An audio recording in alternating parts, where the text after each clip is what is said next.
અને આજે જે આપણે ઉપરના ખેતીવાડીમાં નવો છું પણ બધા પ્રશ્નો જણાવવા અહીંયાની જે એપીએમસી ના ઘણા વખતથી રજૂઆત કરી અને એમાંથી આ બધો સિલસિલો ચાલુ થયો. આપણે આ બધા આપની સામે જે પ્રશ્નો ઉઠાવેલા તે આ પેલું મશીન હોવું જોઈએ કે જેના પર બધું ડિસ્પ્લે થયા કરતું હોય. પછી અહીંયાની બધી ઘણી બધી જગ્યાએ આ લોકો વેપારીઓ મારી ખાય છે, આપણા વસૂલે છે, બરાબર, જે સીધું આપણને 10 થી 20% નું નુકસાન છે. અત્યારે રજૂઆત કરી ખેરગામ, ચીખલી, વાંસદા એ બધે ખેડૂત આજે આપણે રેડ પડાવી તો ત્યાં આગળ 24 જેટલા વેપારીઓ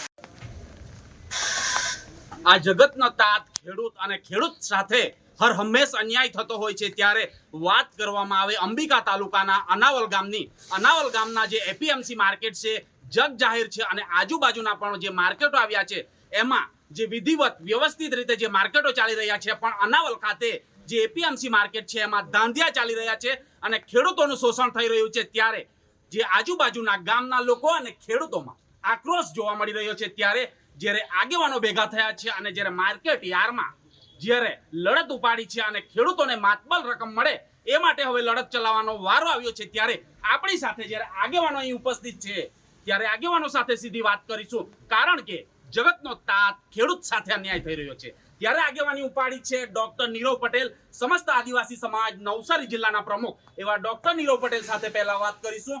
ખેડૂત માટે એવો શું લડી રહ્યા છે? જી નમસ્કાર, જોહાર. આજે વરસતા વરસાદમાં અને આટલા કાળા ડિબાંગ વાદળો વચ્ચે પણ આટલી મોટી સંખ્યામાં ખેડૂતોનું ભેગો થવું એ કોઈ નાની સૂની વાત નથી અને એ જ દર્શાવે છે કે ખેડૂતોમાં ભારે આક્રોશ છે.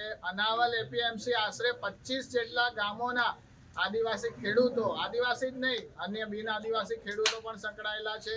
ખૂબ મોટી સંખ્યામાં લાખથી પણ વધારે આસપાસની વસ્તીના જે લોકો છે અહીં પોતાની ખેત પેદાશો અહીં આપવા આવે ત્યારે અહીં સૌથી મોટી સમસ્યા એ છે કે અને શોષણ પણ કહો તો ચાલે કે જ્યારે આપણે ખેરગામ હોય કે સુરત હોય કે ઉનાઈ હોય કે ડોલવણ હોય કે વ્યારા હોય કે ચીખલી હોય, દરેક જગ્યાએ હરાજી થાય છે. હરાજીનો મોટામાં મોટો ફાયદો શું છે કે એક ખેડૂત આવીને પોતાની કેરી હોય કે અન્ય અત્યારે હાલ પરવળ મૂકે તો 10 જે વેપારીઓ આવીને એ લોકો પોતાનો ભાવ અલગ અલગ ભાવ આપે તો ખેડૂતને જે સૌથી વધારે યોગ્ય માલ મળે, જે ભાવ મળે તેની સમક્ષ પોતાનો જે માલ વેચવાનો એને અધિકાર હોય. એટલે ખેડૂતને એમાં સીધો ફાયદો અને ખેડૂત જ આમાં બજારનો રાજા. અને એપીએમસીની મૂળભૂત રચના પણ એ જ શરત પર કરવામાં આવેલી છે કે જેથી કરીને જે હરાજી થાય તો ખેડૂતોને પોષણક્ષમ ભાવ મળે. પરંતુ દુઃખ સાથે જણાવવું પડે છે કે જ્યારે 90% કરતા વધારે આદિવાસી વિસ્તાર ધરાવતો આ અનાવલ એપીએમસીમાં કોઈ પણ જાતની હરાજી થતી નથી અને વેપારીઓ મન ભાવે તે ભાવે લૂંટ ચલાવી રહ્યા છે. અત્યારે આજરોજ ખેડૂતો જે ભેગા થયા એ લોકોએ ભારે આક્રોશ સાથે જણાવ્યું કે હજુ બપોરના 3-4 વાગ્યા સુધી પરવળના અમને ભાવ જ નથી આપ્યા. મુંબઈથી ભાવ આવશે ત્યારે અમે જણાવી શકીશું. 3 વાગે પણ નથી બોલતા. જે ખેડૂતો માટે બોમ્બે થી ભાવ આવે, આ અત્યારે આ વડીલ ખેડૂત છે, એમણે સ્પષ્ટ કીધું કે અમારું ખૂબ જ શોષણ થઈ રહ્યું છે અને બધાની એક જ માંગ છે હરાજી ચાલુ થવી જોઈએ. બીજું કે જે વેપારીઓ 20 ના બદલે 22 થી 24 કિલો જે માલ ખરીદે છે અને ભાવ 20 કિલોનો જ આપે એટલે કે ખેડૂતોને સીધું 10 થી 20% નું નુકસાન પહોંચાડે છે. તે લોકોને પણ સ્પષ્ટ ચેતવણી છે કે જે તોલમાપ નિયમોનું ઉલ્લંઘન કરવાનું બંધ કરે. તેમજ અહીં એ પણ જાણવા મળ્યું છે કે ખેડૂતોને પાકા બિલ નથી મળતા. અત્યારે એ લોકોએ જે ખેડૂતોએ અમને સુરત એપીએમસી નું બિલ બતાવ્યું છે જેમાં જીએસટી સહિત તમામ વસ્તુઓનો ઉલ્લેખ કરવામાં આવ્યો છે. જ્યારે અહીં માત્ર કાચું બિલ આપીને ખેડૂતોનું રીતસરનું શોષણ કરવામાં આવે છે. બીજી વસ્તુ કે આ જે વસ્તુ છે, અહીં એપીએમસી નું મોટું બોર્ડ હોવું જોઈએ, એની નીચે ડિજિટલ ડિસ્પ્લે હોવું જોઈએ કે જેમાં દરરોજની જે ખેત પેદાશો છે, પરવળ હોય કે કેરી હોય કે અન્ય જે પણ ખેત પેદાશો, તેનો ભાવ આજનો લેટેસ્ટ ભાવ સવારમાં જ લખાઈ જવો જોઈએ. અને સુરત એપીએમસી રજિસ્ટ્રારને પણ અમારી એક માંગ છે કે ગમે ત્યારે અહીં આવીને સરપ્રાઇઝ વિઝિટ કરો. ખરેખર ખેડૂતોનું શોષણ થઈ રહ્યું છે. આ તમે જોઈ શકો છો, આ અનાવલનું બિલ છે અને આ સુરતનું બિલ છે. તો આવી રીતના વેપારીઓ ખેડૂતોનું શોષણ કરતા રહેશે તો વેપારીઓ અલમસ્ત બનશે અને ખેડૂતો ત્રસ્ત છે. તો આ બાબતે અમારી સ્પષ્ટ રજૂઆત છે કે અમે સરકાર તેમજ એપીએમસીના ડાયરેક્ટરોને ચેતવણી આપીએ છીએ કે ટૂંક સમયમાં જો આ બાબતે યોગ્ય કાર્યવાહી નહીં કરશો તો અમે રેલી પણ કાઢીશું અને તાળાબંધી પણ કરીશું અને જરૂર પડીએ કાયદાકીય કાર્યવાહી પણ કરીશું. જ્યાં હતા નીરવ પટેલ, જેઓએ કીધું છે કે જે વિધિવત રીતે જ્યારે આ જે માર્કેટ યાર્ડ છે ચાલવું જોઈએ, એમણે જે રસીદો પણ બતાવી છે સુરત માર્કેટની અને જે અનાવલ માર્કેટની પણ રસીદો બતાવી છે. અહીં કાચા બિલની જે રસીદ પણ અહીં આપવામાં આવે છે. ખેડૂતો સાથે અન્યાય થઈ રહ્યો છે, ખેડૂતોનું શોષણ થઈ રહ્યું છે. જ્યારે ખેડૂતો રાત દિવસ, અત્યારે ચોમાસાની ઋતુ ચાલી રહી છે, ચોમાસામાં જ્યારે મહેનત કરી રહ્યા છે રાત દિવસ, ત્યારે એમણે પોષણક્ષમ ભાવ મળતો નથી, મજૂરી પણ નથી નીકળતી. મજૂરીની વાત તો દૂર, પણ ઘરથી અહીં એપીએમસી માર્કેટ સુધી લાવવા માટે વાહનોનું ભાડું પણ નથી નીકળતું. ત્યારે ખેડૂતોમાં આક્રોશ જોવા મળી રહ્યો છે. આપણી સાથે બીજા પણ અન્ય વડીલો અહીં ઉપસ્થિત છે. એઓની પણ આજે જ્યારે જે ખેડૂતો વતી જ્યારે માંગ છે ત્યારે આપણે એમની સાથે પણ વાત કરીશું. જી પહેલા અનાવલ વિભાગની અંદર મીડિયા 66 વર્ષમાં પહેલી વખત મીડિયા જોઈ. અભિનંદન મીડિયાને. આ 66 વર્ષમાં પહેલી વખત મીડિયાને તમને અભિનંદન. આ જગ્યા પર માર્કેટિંગ આજે મહુવા તાલુકાની અંદર પહેલામાં પહેલું માર્કેટ આ ચાલુ થઈ ગયું. ત્યારથી અમે શાકભાજી લાગશે, કેરી લાગશે, અહીંયા કંઈ જ ઠેકાણું નથી. 3 વાગે 5 દિવસ પર પેલા ગુરુવારે પૂછ્યું આ માર્કેટમાં ભાવ, હું 3 વાગે ભાવ નથી પડ્યો. બોમ્બેથી ભાવ આવે 1962માં ગુજરાત સરકારને મહારાષ્ટ્ર છૂટું પડ્યું તો હજુ કારભાર બોમ્બે સ્ટેટ પ્રમાણે ચાલે. કેવું ગણા આ ગુજરાતનું તંત્ર, કેવું ગણા તમે વિચાર કરો. પરમ દિવસે 400 રૂપિયા ભાવ હતા, અત્યારે પૂછીને આવ્યો 320 રૂપિયા. બજાર ડાઉન છે, એમ બજાર ડાઉન છે. હવે તમે વિચાર કરો અમારી પરિસ્થિતિ. શાકભાજી 250 રૂપિયા મજૂરી છે. મજૂર મળતો નથી. મજૂર મળતા નથી. 300 રૂપિયા અહીંયા પરવળના ભાવ. 50 રૂપિયે પરવળ મેં લાખેલા છે. રીંગણ 50 રૂપિયે. તે રીંગણ આ અનાવલ સોમવારે, આજે સોમવાર છે, બીજા વર્ષે 50 રૂપિયાનું રીંગણ મણ લાયખા ને તે બજારમાં 200 રૂપિયા કિલો. અહીંયાથી 200 રૂપિયા આ મિત્રાએ આપ્યા. તમે વિચાર કરો. કિલો મને કે તારે જ કેટલા નહીં. હવે સાહેબ તમે વિચાર કરો અમારી પરિસ્થિતિ.